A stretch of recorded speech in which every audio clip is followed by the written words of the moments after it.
नमस्ते बच्चों। आज हम समाजशास्त्र का 8वां अध्याय जो है उसके महत्वपूर्ण प्रश्न उत्तर के बारे में पढ़ेंगे। तो पहला क्वेश्चन है, ब्रह्म समाज की स्थापना किस वर्ष में हुई? तो इसका उत्तर है 1828 में, यानी कि इस ब्रह्म समाज की स्थापना 1828 में हुई। फिर अगला क्वेश्चन है, हिंदू विवाह अधिनियम कब पारित हुआ?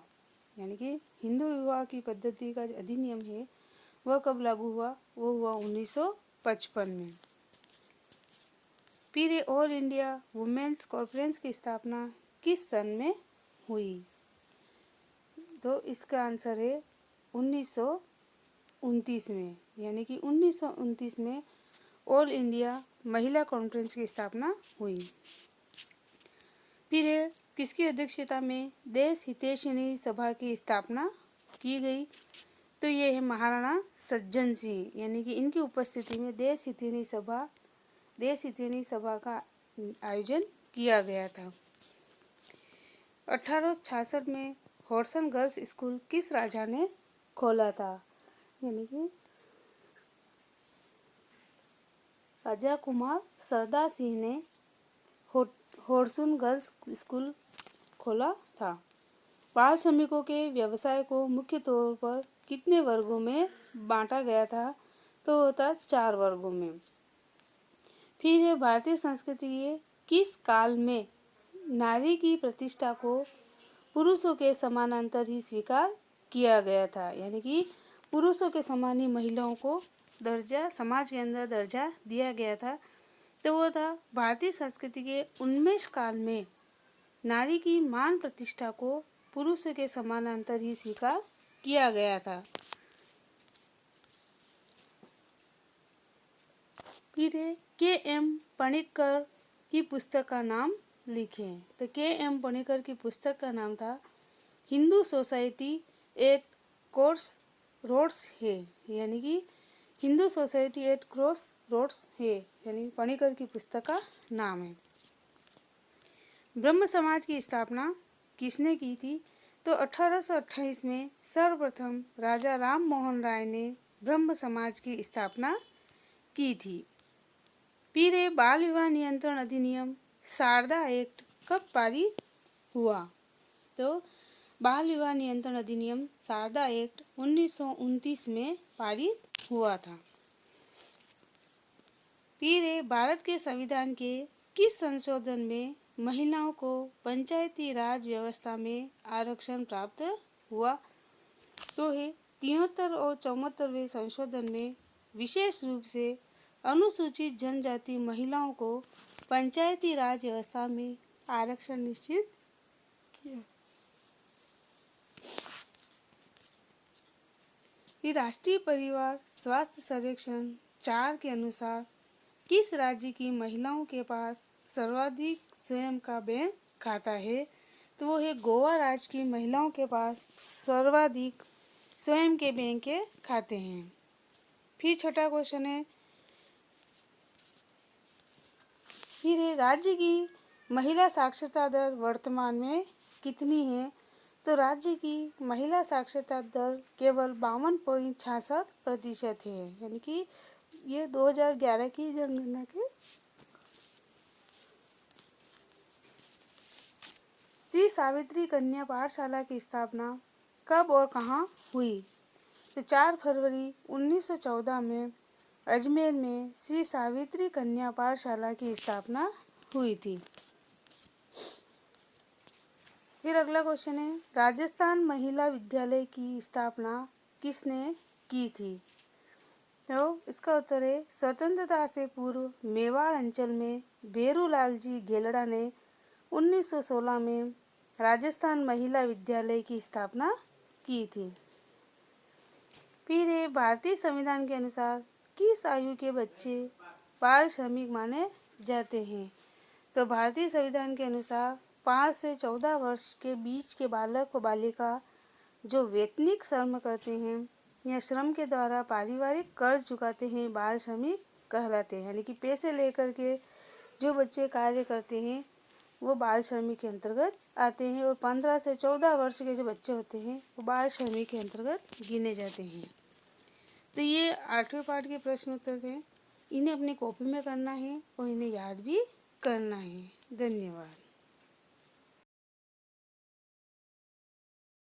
बच्चों, आज हम समाजशास्त्र का चौथा अध्याय है उसके महत्वपूर्ण क्वेश्चन को प्रश्न उत्तर को हम पढ़ेंगे।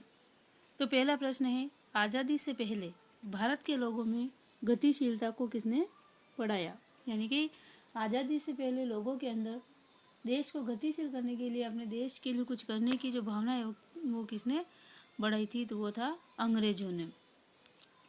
फिर दूसरा क्वेश्चन है, मॉडर्नाइजेशन ऑफ इंडियन ट्रेडिशनल्स पुस्तक के लेखक कौन है? तो इस पुस्तक के लेखक थे योगेंद्र सिंह। यानी कि योगेंद्र सिंह जो थे वो ट्रेडिशनल ऑफ पुस्तक के लेखक थे। फिर अगला क्वेश्चन है, भारतीय सनातन परंपरा में जीवन का अंतिम लक्ष्य क्या घोषित किया गया है? यानी कि सनातन धर्म में परंपरा में जीवन का अंतिम लक्ष्य क्या बताया गया है? तो वो है मोक्ष। फिर अगला क्वेश्चन है, योगेंद्र सिंह ने आधुनिकता के कितने लक्षण बताए हैं? यानी कि आधुनिकता कितने प्रकार की होती है? तो वो उन्होंने चार तरह के लक्षण उनमें बताए हैं। फिर अगला क्वेश्चन है, तकनीक ने भौगोलिक दूरी को क्या किया है? कम किया है। यानी कि तकनीक के आविष्कार ने भौगोलिक क्षेत्रों को, यानी कि दूर दूर देशों को भी पास में मिलाने का कार्य किया है। तो इस तकनीकी प्रयोग से भौगोलिक दूरी को कम किया है। फिर अगला क्वेश्चन है, पारिवारिक तनाव को किसने बढ़ाया है? तो वो है नगरीकरण और औद्योगिकरण। यानी कि नगरीकरण से क्या हुआ कि लोग अपने गांवों को छोड़ करके नगरों की तरफ व्यापार के लिए जाने लगे, और औद्योगिकरण यानी कि औद्योगिक क्षेत्र में वृद्धि होने से या औद्योगिकरण में प्रगति होने से लोग अपने काम धंधों के लिए नगरों की तरफ बढ़ने लगे। तो इन दोनों कारणों से ही, यानी कि इन दोनों कारणों से ही जो है, इन दोनों कारणों से ही परिवार में तनाव बढ़ा है। फिर आगे है, ब्रिटेन में औद्योगिक क्रांति का सूत्रपात कब हुआ? यानी ब्रिटेन में औद्योगिक क्रांति कब शुरू हुई थी? तो इसका होता है 1760 के आसपास से। फिर अगला क्वेश्चन है, लंदन की आबादी बढ़ने का कारण क्या था? तो वह था औद्योगिकरण। यानी औद्योगिकरण के बढ़ने से लंदन की आबादी भी बढ़ने लगी। फिर अगला क्वेश्चन है, ब्रिटेन भारत में औद्योगिकरण का प्रारंभिक प्रभाव क्या पड़ा? यानी कि ब्रिटिश भारत में औद्योगिकरण, यानी ब्रिटिश सरकार जो भारत में आई और उन्होंने औद्योगिकरण का प्रारंभिक प्रभाव क्या पड़ा? तो ये ग्रामीण कारीगर कृषि की तरफ झुके। यानी कि ग्रामीण कारीगर जो थे वो कृषि की तरफ बढ़ने लगे। आज़ादी के बाद भारत में सरकार ने कैसी आर्थिक नीति प्रारंभ की थी? तो वो थी मिश्रित आर्थिक नीति।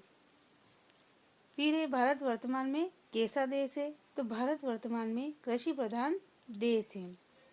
फिर व्यवहार में कृत्रिमता तथा दिखावा किस प्रक्रिया का परिणाम है? तो वो है नगरीकरण। यानी कि व्यवहार में कृत्रिमता यानी कि ऊपरी दिखावा, ये जो प्रक्रिया है वो नगरों में अधिक दिखाई देती है। फिर जनगणना 2011 के अनुसार भारत में 1 लाख से अधिक तथा 10 लाख से कम आबादी वाले शहरों की संख्या कितनी है? तो वो है 412। भारत में 2011 की जनगणना के अनुसार महानगरों या मेगा सिटी की संख्या कितनी है? तो वो है 3। वर्तमान में भारत की सबसे बड़ी मेगा सिटी कौन सी है? तो ग्रेटर मुंबई। वर्तमान में भारत की सबसे बड़ी मेगा सिटी यानी कि सबसे बड़ी इंडस्ट्रियल एरिया जो है वो कौन सा है? वो है ग्रेटर मुंबई। फिर उपभोक्ता संस्कृति के केंद्र है वो है नगर। यानी कि व्यापारियों का संस्कृति का जो केंद्र है, यानी कि व्यापारियों का जो केंद्र है वो है नगर। फिर लघुतात्मक क्वेश्चन है। पहला क्वेश्चन है, भारतीय समाज एवं संस्कृति पर सर्वाधिक प्रभाव किस विदेशी संस्कृति का पड़ा? तो ब्रिटिश संस्कृति का प्रभाव सर्वाधिक भारतीय समाज एवं संस्कृति पर पड़ा, यानी कि अंग्रेजी सभ्यता का प्रभाव भारत पर अधिक पड़ा। भारत में चाय बागानों का विकास किसने किया? तो भारत में चाय बागानों का विकास अंग्रेजों ने अपने हितों की पूर्ति के लिए किया था। फिर अंग्रेजों ने भारत में किस भाषा का प्रचार प्रसार किया? तो अंग्रेजों ने भारत में अंग्रेजी भाषा का प्रचार प्रसार किया था। व्यक्ति व समूह की प्रधानता को स्थापित करने वाली परंपरा की विशेषता कौन सी है? यानी कि व्यक्ति के ऊपर समूह की प्रधानता को, यानी कि एक साथ रह करके किसी कार्य को करना या किसी परंपरा का निर्वहन करना, यह कौन सी विशेषता कहलाती है?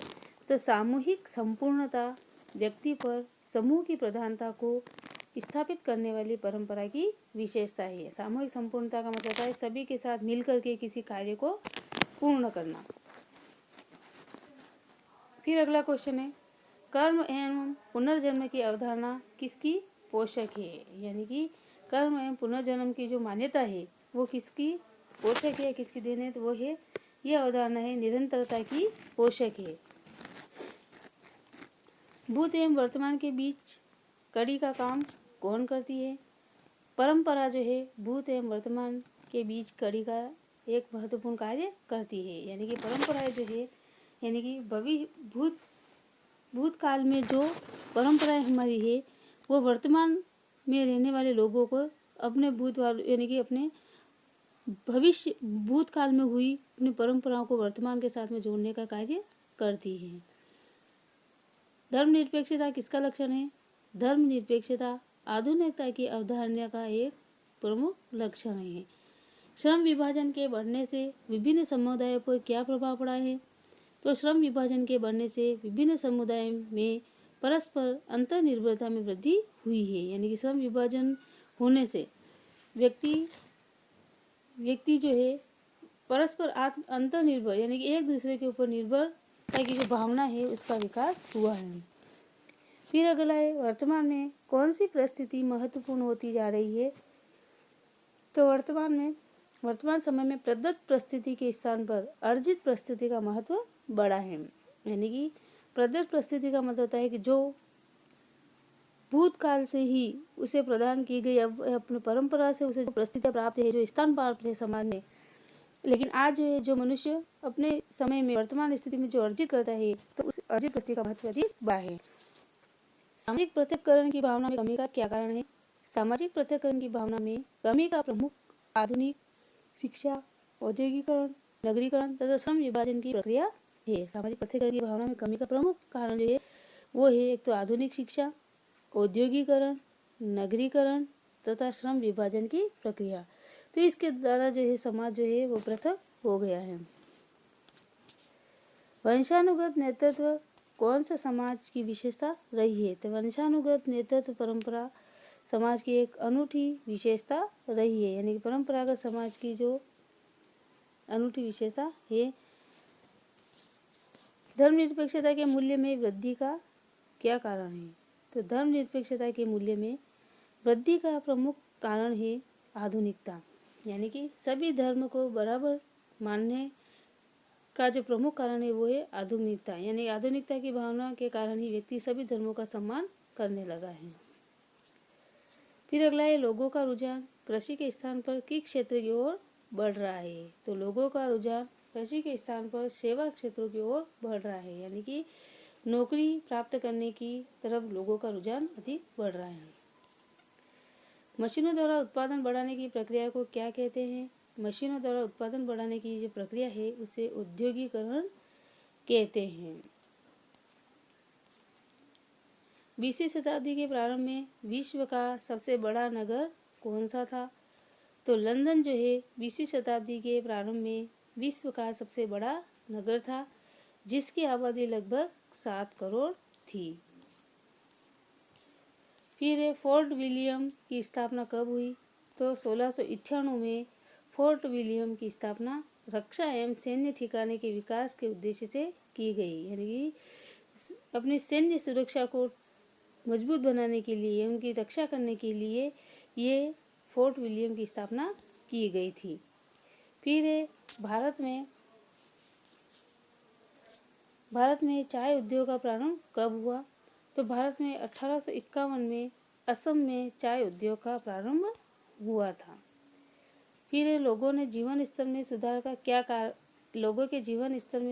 क्या कारण है? तो लोगों में जीवन स्तर में सुधार का प्रमुख कारण है एक तो आधुनिक शिक्षा, विज्ञान, औद्योगिकरण तथा नगरीकरण, यानी कि इन सभी के कारण लोगों के जीवन स्तर में सुधार आया है।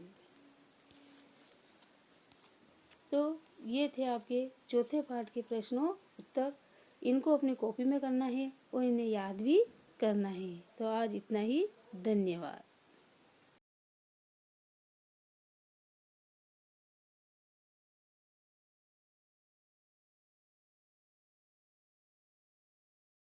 बच्चों, आज हम समाजशास्त्र का तीसरा अध्याय जो है उसके महत्वपूर्ण क्वेश्चन के बारे में पढ़ेंगे। तो पहला क्वेश्चन है, हिस्ट्री ऑफ कास्ट इंडिया पुस्तक के लेखक का नाम क्या है? यानी कि ये जो पुस्तक लिखी उसके रचयिता कौन है? तो इसके रचयिता है केतकर। फिर अगला है, जाति पूर्वाग्रह से संबंधित सैकड़ों कहावतें की चर्चा की है, यानी कि किसने करी है? तो वो है नर्मदेश्वर प्रसाद।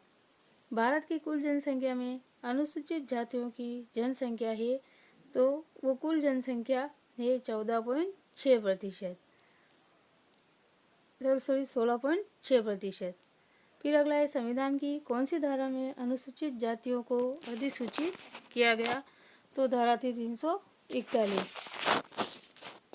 संविधान की कौन सी धारा में अनुसूचित जातियों को अधिसूचित किया गया? तो वो है 342 धारा में अनुसूचित जातियों का वर्णन किया गया है। राजस्थान में कितने जनजातीय समूह निवास करते हैं? यानी कि राजस्थान में कुल कितने जनजातीय समूह हैं? तो वो है 12 समूह। संविधान की कौन सी धारा में पिछड़े वर्गों की स्थिति का जायजा लेने का अधिकार राष्ट्रपति को दिया गया है? यानी कि कौन सी धारा के अंतर्गत राष्ट्रपति जो है पिछड़े वर्गों की स्थिति के बारे में जान सकता है? तो वो है धारा 340। फिर है, मंडल आयोग के अध्यक्ष कौन थे? तो मंडल आयोग के अध्यक्ष थे वीपी मंडल।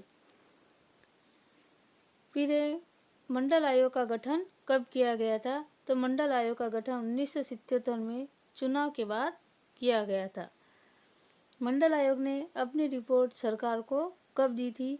तो मंडल आयोग ने अपनी रिपोर्ट सरकार को 1982 में दी थी। संविधान की धारा 15(4) व 16(4) के अनुसार कितने प्रतिशत से अधिक स्थान आरक्षित नहीं किया जा सकता? यानी कि संविधान की तरफ से कितने प्रतिशत आरक्षण को आरक्षित या किसी के लिए रक्षित किया जा सकता है? तो वो है 50%। भारतीय संविधान की धारा 30 में अल्पसंख्यकों की कितनी श्रेणियों का उल्लेख किया गया है? तो वो है 2। जैन समुदाय को अल्पसंख्यक समुदाय की श्रेणी में किस सन में सम्मिलित किया गया था? तो वो है 2014 में जैन समाज को अल्पसंख्यक घोषित किया गया था। राष्ट्रीय अल्पसंख्यक आयोग किस वर्ष में अधिनियमित किया गया? तो वो था 1992 में। कौन सा समाजशास्त्री पुरुष और स्त्री में विद्यमान जैविक भेदों को समाज में श्रम के लैंगिक विभाजन पर आधार मानते हैं? तो वो है जॉर्ज पीटर मुर्डॉक। आईपीयू की रिपोर्ट 2015 के मुताबिक महिला जनप्रतिनिधियों के संदर्भ में वैश्विक स्तर पर भारत का कौन सा स्थान है? तो वो है 103वां स्थान। 2011 की जनगणना के अनुसार कुल कितने निःशक्त जनों या विशेष योग्य जन की जनसंख्या कितनी है? तो वो है 2.68 करोड़। नर्मदेश्वर प्रसाद की पुस्तक का नाम बताइए। तो नर्मदेश्वर प्रसाद की पुस्तक का नाम द माइथ ऑफ कास्ट सिस्टम है। फिर अगला है, राजस्थान में कितनी अनुसूचित जाति समूह निवास करती हैं? तो राजस्थान में 59 अनुसूचित जातियां समूह निवास करती हैं। राजस्थान में कितनी जनजातीय समूह निवास करते हैं? तो राजस्थान में 12 जनजातीय समूह निवास करते हैं। पिछड़े वर्ग का आशय स्पष्ट कीजिए। पिछड़े वर्ग से आशय समाज में निवास करने वाले उन वर्गों से हैं जो सामाजिक, आर्थिक व शैक्षणिक नियोग्यताओं के कारण समाज में अन्य वर्ग की तुलना में नीचे स्तर पर है। यानी कि जिनका सभी क्षेत्र से जो निम्न श्रेणी में आते हैं तो उन्हें पिछड़े वर्ग के अंतर्गत गिना जाता है। आंध्र बिताई कृषक वर्ग को पिछड़े वर्गों का सार क्यों मानते हैं? तो आंध्र बिताई कृषक वर्ग को पिछड़े वर्गों का सार इसलिए मानते हैं क्योंकि उनके अनुसार जाति के संदर्भ पिछड़े वर्ग मध्यम कृषक एवं व्यवसायी जातियां हैं जो शिक्षा व नौकरी में उच्च जातियों से समाज में पीछे रह गए हैं। फिर भारत को लोकतंत्रात्मक भावनाओं का संरक्षण क्यों माना जाता है? यानी कि लोकतंत्रात्मक भावना से जुड़ा हुआ है या उनकी रक्षा करने वाला क्यों माना जाता है? तो भारत को लोकतंत्रात्मक भावनाओं का संरक्षण इसलिए माना जाता है क्योंकि यह भेदभाव तथा अपवर्जन से किसी भी रूप को स्वीकार नहीं करता है। यानी कि यहाँ पर सभी को एक समान माना जाता है। भारतीय संविधान की किन धाराओं में अल्पसंख्यकों का विवरण दिया गया है? तो भारतीय संविधान की धारा 29 व 30 तथा 35 ए और 35 बी में अल्पसंख्यकों का स्पष्ट विवरण दिया गया है। राष्ट्रीय शिक्षा नीति 1986 में 1992 में किन दो योजनाओं को जोड़ा गया है? तो राष्ट्रीय शिक्षा नीति 1986 में 1992 में दो योजनाओं का समावेश किया गया है जो निम्न प्रकार से है। पहला है शैक्षिक रूप से पिछड़े अल्पसंख्यकों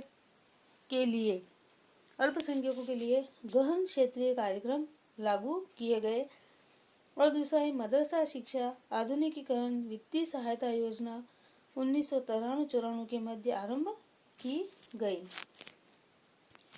फिर अर्थशास्त्री सिल्विया ने महिला असमानता के संदर्भ में क्या कहा? तो अर्थशास्त्री सिल्विया ने होलिट ने अमेरिका में कामकाजी महिलाओं के समक्ष क्रूर दुविधा की अनेक परतें खोली।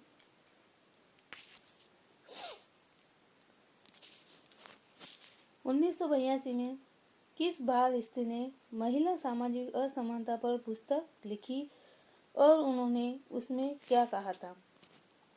तो 1882 में ताराबाई शिंदे ने महिला सामाजिक असमानता पर स्त्री पुरुष तुलना नामक पुस्तक में पुरुष प्रधान समाज द्वारा अपनाए गए दोहरे मापदंडों का विरोध किया था।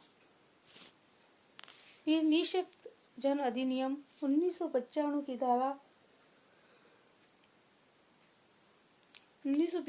धारा 9 में निःशक्त जनों की क्या परिभाषा दी गई है? तो निःशक्त जन को ऐसे व्यक्ति के रूप में परिभाषित करता है जो किसी चिकित्सा प्राधिकारी द्वारा यथा प्रमाणित किसी विकलांगता से न्यूनतम 40% पीड़ित हो। यानी कि जो अपने शारीरिक अंगों से 40% पीड़ित हो तो उसे निःशक्त जन के अंतर्गत गिना जाता है। तो इन प्रश्नों को अपनी कॉपी में करना है बस, और उन्हें थोड़ा करके इनको याद भी करना है। आज